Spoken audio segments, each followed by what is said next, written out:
अस्सलाम वालेकुम दोस्तों, मैं हूं बाबर अंसारी। एक बार फिर एक नई वीडियो के साथ आपके सामने हाजिर। कहते हैं कि एक बार महमूद गजनवी अपने दरबार में बैठा था। उसके हाथ में एक बड़ा कीमती मोती था। उसके जहन में आया कि इस मोती की कीमत दरियाफ्त की जाए। तो उसने अपने वज़ीर को बुलाया और वज़ीर से कहा, बताओ तो ए वज़ीर, मेरे हाथ में ये जो मोती है इसकी क्या कीमत है। वज़ीर ने वो कीमती मोती देखा और कहने लगा, ये तो बड़ा ही बेशकीमत मोती है, इसकी कीमत कई हज़ार सोने के दिनार के बराबर है। अच्छा, बादशाह बड़ा खुश हुआ। उसने कहा, वाकई मेरे ख्याल में भी इसकी यही कीमत है, तो चलो ऐसा करो, इस मोती को तोड़ दो। वज़ीर हैरान हुआ, कहने लगा, बादशाह सलामत, इस कदर बेशकीमत मोती क्या आप तोड़ना चाहते हैं? ये तो बड़ी अजीब बात है। मैं तो आपके शाही ख़ज़ाने का निगहबान हूँ, भला मैं ये नुकसान कैसे कर सकता हूँ। बादशाह बड़ा खुश हुआ।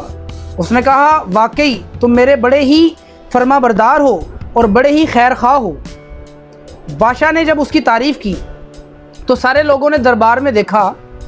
तो बादशाह ने एक और नाई वज़ीर से कहा कि तुम बताओ इसकी क्या कीमत होगी। उसने कहा, बादशाह सलामत, मैं इसकी कीमत लगाने से कासिर हूँ, मेरे ख्याल में ये बहुत ही ज़्यादा कीमती है। बादशाह ने कहा, वाकई ठीक कह रहे हो, ऐसा करो, इस कीमती मोती को तोड़ दो। नाई वज़ीर ने भी वही बात दोहराई और कहने लगा, बादशाह सलामत, ये तो बहुत ही ज़्यादा कीमती मोती है, मैं कैसे इसे तोड़ दूँ। मैं आपके शाही ख़ज़ाने का निगहबान हूँ, मैं तो चाहता हूँ आपकी दौलत में मज़ीद इजाफ़ा हो, बजाय ये कि मैं नुकसान करता फिरूँ। बादशाह उसकी भी खैर खाही से बड़ा खुश हुआ।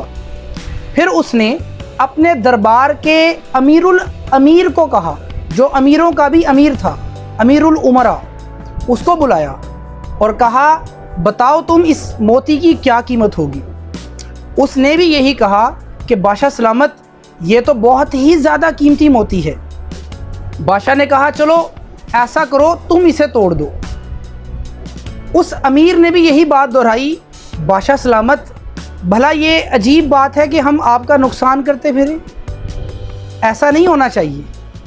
बादशाह उसकी भी खैर खाही से बड़ा खुश हुआ और तमाम लोगों को इनामो इकराम से नवाजा। दरबार में बाकी लोग भी उनकी देखा देखी यही बात दोहराने लग गए। आखिर में बादशाह ने अयाज को, जो कि उसके दरबार में उसका खादिम था, उसको बुलाया और कहा, ए अयाज, बताओ इसकी क्या कीमत होगी। उसने कहा, यह बहुत ही ज़्यादा कीमती मोती होगा, यकीनन। तो बादशाह ने उस अयाज से कहा, अयाज, इसे तोड़ दो। अयाज ने फ़ौरन से पहले उस मोती के टुकड़े टुकड़े कर दिए। अयाज ने ऐसा क्यों किया? इससे पहले मैं ये बात आपको बताऊं, हम देखते हैं कि जो उस दरबार के अमीर थे और वज़ीर थे, उनका क्या रद्द-ए-अमल था। वो बड़े हैरान हुए और बड़े ही परेशान हुए, एकदम चीख उठे, कहने लगे, ओ अयाज, ओ बेवकूफ़, इतना कीमती मोती तूने टुकड़े टुकड़े कर दिया। अयाज अब की बार उनसे मुखातिब हुआ, क्योंकि अयाज उन बातों को समझता था जो उनकी समझ से बाहर थी। अयाज ने उनसे कहा, अरे ओ दरबारियों, ओ वज़ीरों, ओ अमीरों, क्या तुम्हारी नज़र में ये मोती बादशाह की बात से भी ज़्यादा कीमती है? क्या शाही फरमान से भी ज़्यादा कीमती है? जैसे ही उन्होंने ये बात सुनी, ये राज उन पर आश्कार हो गया कि उन्होंने नादानी में गफलत की और बादशाह के हुक्म को पूरा ना किया। उनके सर शर्मिंदगी से, निदामत से झुक गए और बादशाह उनकी इस बात से नाराज़ हुआ कि उन्होंने हकीकत को, असल बात को नहीं पहचाना। इनकी नज़र में मेरे फरमान की, मेरी बात की इतनी वक़्त नहीं है जितनी एक मोती की कीमत है। बादशाह ने शाही फरमान जारी किया कि इन तमाम वज़ीरों की गर्दनें उड़ा दो। इतने में अयाज दरमियान में आ गया और कहने लगा, बादशाह सलामत, मैं आपके हुजूर में इन तमाम लोगों की सिफारिश करता हूँ। दरअसल ये गफलत में इसलिए पड़ गए थे क्योंकि आपने इनकी तारीफ़ की, आपने इनको इनामो इकराम से नवाजा। मैं आपसे गुजारिश करता हूँ कि इनकी इस नादानी को और गफलत को माफ़ कर दीजिए।